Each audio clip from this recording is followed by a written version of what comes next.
بسم اللہ الرحمن الرحیم۔ آج آپ کے ساتھ اس اجلاس سے متعلق بات کریں گے جو کہ افغانستان کے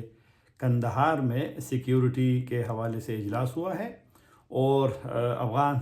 حکومت کی جانب سے، ترجمان کی جانب سے جو بیان جاری ہوا ہے، پہلے وہ آپ کے ساتھ اس کی معلومات شریک کریں گے، جس میں کہا گیا ہے کہ طالبان کے امیر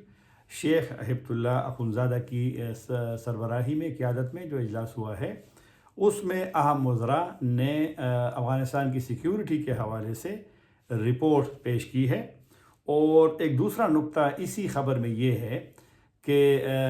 ان تجاویز کی بنیاد پہ جو کہ اس اجلاس میں وزراء نے امیر کو پیش کیے تھے،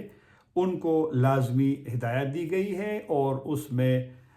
جو فورسز ہیں، جو افغانستان کے دیگر ادارے ہیں، ان کی صلاحیت بڑھانے میں، یعنی ان کی جو پیشہ ورانہ امور ہے، اس کے حوالے سے امیر نے انہیں نئی ہدایت دی ہے۔ باقی اس میں کچھ نہیں بتایا گیا، البتہ اس میں اجلاس میں جو خبر کے مطابق وزیر دفاع، وزیر داخلہ، اور اس طرح وزارت دفاع اور وزارت داخلہ کے نائب وزراء، اور اس کے علاوہ جو افغانستان کے انٹیلیجنس کے چیف ہیں GDI کے، وہ اس میں شریک تھے۔ تو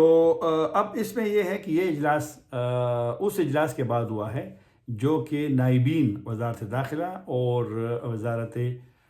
دفاع کے نائبین کا اور دیگر جو انٹیلیجنس کے لوگ ہیں، ان کی ایک اجلاس ہوا تھا چند دن پہلے، جس کی ملا یعقوب نے صدارت کی تھی۔ اسی کی بنیاد پہ میری نظر میں یہ بھی اجلاس ہوا ہے، کیونکہ کچھ فیصلے تجاویز اس میں آتی ہے، اور پھر فیصلے کے لیے اعلیٰ قیادت بیٹھتی ہے۔ تو وزیر دفاع ملا یعقوب بھی اس میں تھے، وزیر داخلہ سراج الدین حقانی بھی تھے، اور اس طرح کے ملا عبدالقیوم ذاکر جو دفاع کے نائب وزیر ہیں، اور محمد نبی عمری جو کہ وزارت داخلہ کے نائب ہیں، اور جو انٹیلیجنس ادارہ ہے GDI کے سربراہ عبدالحق وثیق بھی اس میں موجود تھے۔ تو اس کے اہمیت کے حوالے سے بات کروں گا کہ ایک تو یہ ہے کہ اس سے پہلے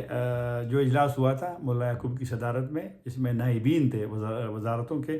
اس کے بعد یہ خبر آئی تھی کہ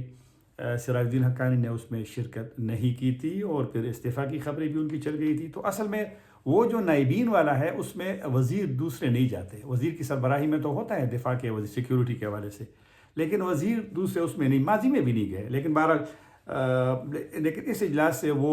تاثر بھی ختم ہو گیا ہے کہ انہوں نے استعفیٰ دیا ہے، اور وہ کندہار نہیں جاتے، ان کا اختلاف ہے امیر کے ساتھ، وہ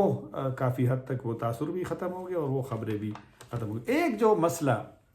جو ایک حوالے سے جس میں پاکستان اور پاکستانیوں کی دلچسپی بھی ہوگی کہ جو سیکیورٹی کے ان کے اجلاس ہوتے ہیں، اس میں ایک نقطہ جو ہماری معلومات ہے، جو ہم نے پوچھی ہے افغان سائٹ کے لوگوں سے، کہ افغان جو پاکستانی طالبان کے ساتھ شامل ہوتے ہیں، اور پھر کبھی کبھی پاکستان بھی یہ کہتا ہے کہ کئی حملوں میں افغان بھی شریک، انڈیویجول افراد ور 1 2 3 4، اور اس کا امکان ہو بھی سکتا ہے، اور یہ پاکستان افغانستان کا تعلق اس طرح ہے کہ یہ ماضی سے ہوتا ہے، لوگوں کا آنا جانا ہوتا ہے،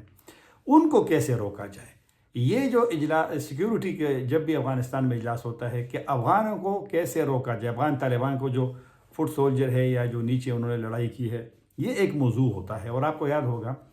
کہ افغانستان میں جو طالبان کی دارالافتاء ہے،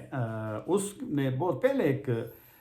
فتویٰ جاری کیا تھا کہ افغانستان سے باہر جو لوگ جائیں گے وہ جہاد نہیں ہوگا، وہ جنگ تصور کیا جائے گا۔ اور اس فتوے کے بعد پھر افغانستان کے جو وزیر دفاع ہے ملا یعقوب نے تقریر میں یہ بات کی تھی، اور یہ بھی ہمیں بتایا گیا ہے کہ اس فتوے کے بعد پھر اہم وزراء، وزیر داخلہ، وزیر دفاع، یہ جاتے تھے مختلف کورز میں، مختلف زونز میں، علاقوں میں، اور اسی کی تشریح کرتے تھے کہ تاکہ افغان جو طالبان کے لوگ ہیں وہ پاکستانی گروپس میں شامل نہ ہوں۔ لیکن کبھی کبھی پاکستان کو شکایت ہوتی ہے اس کی، تو بہرحال یہ بھی ایک نقطہ ہوتا ہے اس میں۔ اور اجلاس ایسے موقع پہ ہوا ہے کہ سیکیورٹی کی جو صورتحال افغانستان کی ہے، بظاہر تو مطلب وہاں پہ افغان طالبان کا بھی یہ موقف ہے کہ سیکیورٹی بڑی وہاں پر مضبوط ہے، کوئی ایشو نہیں ہے، لیکن کبھی کبھی داعش کا ایشو تو سامنے آ جاتا ہے، وہ حملے بھی کرتے ہیں، اور ایک ایشو یہ ہے۔ باقی میرے خیال میں جو ابھی امریکی وفد آیا ہے، اور افغانستان اور امریکہ کے درمیان ایک براہ راست جو ایک رابطہ ہوا ہے، تو ممکن ہے کہ اس میں بھی کہ مستقبل میں کیا جائے، کیونکہ ایک صدر ٹرمپ بار بار کہتا ہے کہ جو اسلحہ انہوں نے چھوڑا ہے ان کو واپس لینا ہے۔ باگرام کا وہ بار بار ذکر کرتا ہے جو کہ کابل کے شمال میں ہے، اس کو واپس لینا ہے، جو ایک بڑا فوجی اڈہ تھا امریکیوں کا، اور جب وہاں پر وہ موجود تھے تقریباً 20 سال تک، تو طالبان نے تو خیر اس کا جواب دیا ہے کہ اسلحہ تو طالبان کے بقول وہ غنیمت ہے، اور یہ اسلحہ بنیادی طور پہ جو 7 ارب کا کہا جاتا ہے ڈالر کا، یہ تو افغان فورسز کو دیا گیا تھا وہاں پر، یا امریکیوں نے چھوڑا تھا، تو اب طالبان کی حکومت ان کے ہاتھ میں آیا ہے، اور طالبان نے تو بلکہ اس کے افغانستان کے جو موجودہ آرمی چیف ہے اس نے کہا تھا کہ اگر امریکی لے سکتے ہیں تو آ کر لے جائیں۔ اور یہ جو پاکستان نے بھی اب کہہ دیا کہ جو بار بار بات ہوتی ہے باگرام کا، تو کل وزارت خارجہ کی جو بریفنگ تھی میں بھی اس میں موجود تھا، تو پاکستان نے بھی کہا کہ یہ صرف افواہیں ہیں، اور میرے خیال میں یہ افواہات ہیں، اور یہ کچھ چیزیں خبروں کی زینت تو بنتی ہیں، لیکن وہ پاکستان میں بھی آج کل دلچسپی بڑھ گئی ہے افغانستان سے متعلق۔ اگر کوئی خبر آتی ہے کہ سراج الدین حقانی نے استعفیٰ دے دیا اور وہاں اختلافات ہیں، تو یہاں پر ٹی وی چینل پہ پروگرام شروع ہوتے ہیں، دلچسپی بڑھ جاتی ہے، حتیٰ کہ اہم اخبارات نے ادارے بھی لکھے ہیں، حالانکہ حقیقت میں ایسا نہیں ہوتا۔ ہماری بدقسمتی یہ ہے کہ ایک خبر آ جاتی ہے تو پھر سارے اس کو فالو کرتے ہیں، تحقیق نہیں کرتے۔ تو بہرحال یہ اجلاس ہوا ہے، اور میری نظر میں یہ اہم اجلاس ہے، اور کافی ساری جو ایک